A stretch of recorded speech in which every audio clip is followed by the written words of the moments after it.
Hello students, इस सवाल को हम करेंगे बिल्कुल कंसेप्ट से समझते हुए करेंगे, जिससे कि इसके जैसा कोई भी सवाल आप पेपर में 100% राइट करके आओ। दूसरा, इसी से हम शॉर्ट मेथड भी आपको बना के देंगे, जिससे कि आप इसको बिना सोल्व करे शॉर्ट मेथड से भी सोल्व कर सकते हो। ठीक है, तो पहले सवाल को समझ लेते हैं। एक 300 मीटर की दौड़ है और इस 300 मीटर की दौड़ में पी क्यू को 22.5 मीटर या फिर 6 सेकंड से हरा देता है। इसका मतलब ये है कि यहाँ से पी और क्यू ने एक साथ दौड़ शुरू की होगी, लेकिन पी जो है वो पहले पहुंच जाता है और क्यू जो है कहीं रास्ते में रह जाता है।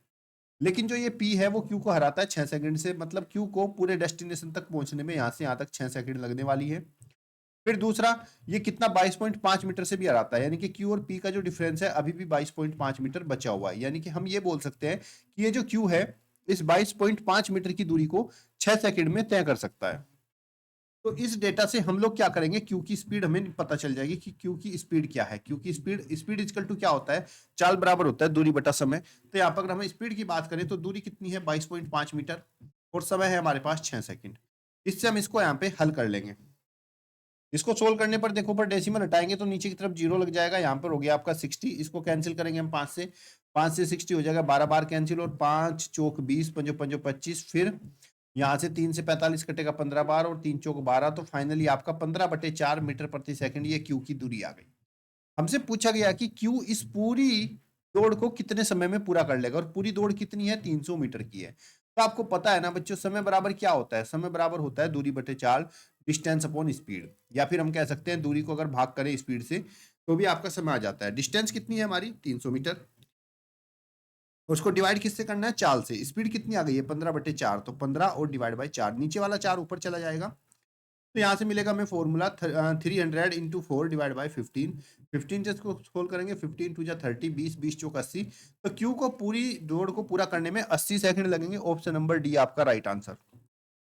यही आपको पेपर में पूछ लेता कि यहाँ पर बताओ भाई पी को कितना समय लगेगा। पी तो जीतने वाला था, 6 सेकंड का अंतर था बीच में। अगर आपको पी का समय पूछता तो पी के समय क्या करते, जो टोटल समय आया क्यू का उसमें से 6 को माइनस कर देते जो डिफरेंस था।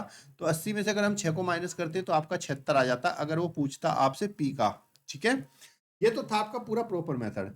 अगर हम यहाँ पे शॉर्ट मेथड की बात करें तो शॉर्ट मेथड में क्या है, देखो टोटल जो डिस्टेंस है वो क्या आपकी 300 है, तो हम कह सकते हैं टोटल डिस्टेंस हमारी d1 आ गई, और इसको डिवाइड करना है स्पीड से। और स्पीड इक्वल टू क्या होती है, स्पीड इक्वल टू होता है डिस्टेंस अपॉन टाइम।